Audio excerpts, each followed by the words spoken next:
नमस्कार. आज मी बनवणार आहे झणझणीत असा गावरान पद्धतीने मटणाचा रस्सा. तर त्यासाठी मी इथे 1.5 किलो मटण स्वच्छ धुवून घेतलं आहे. मटण शिजवण्यासाठी कुकरला 3 शिटी घ्यायचं. एका कढाईमध्ये एक मोठा चमचा तेल घेऊ. तेल गरम झालेलं आहे. त्यात एक मोठा कांदा, लसूण, अद्रक, बारीक चिरलेला कांदा सोनेरी रंग होईपर्यंत परतून घेऊ. तर कांदा छान सोनेरी रंगावर परतून घेतलेला आहे. आता तो खोबर पण तेलात सोनेरी रंगापर्यंत परतून घ्यायचा आहे.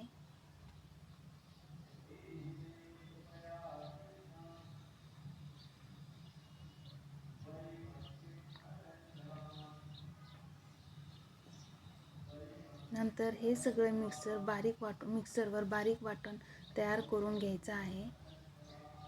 यात मी डाळवा पण टाकत आहे.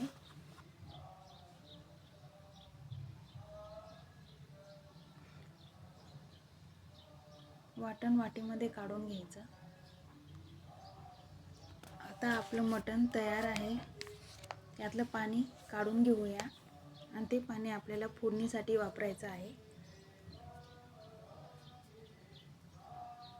मी कढई गरम करण्यासाठी ठेवली आहे. आता 3 पळी तेल टाकत आहे.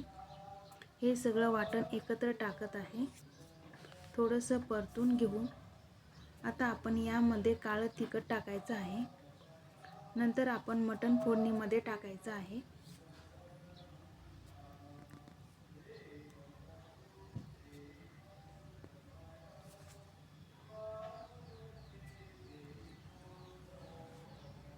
चवीनुसार मीठ टाकायचं आहे.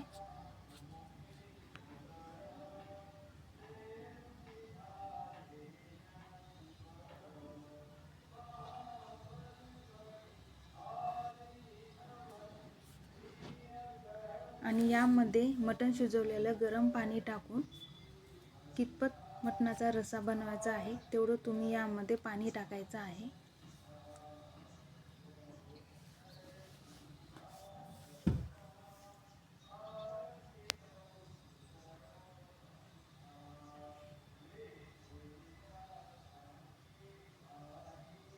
मटणाला छान उकळी येऊ द्यायची आणि आता आपलं हे मटण तयार आहे.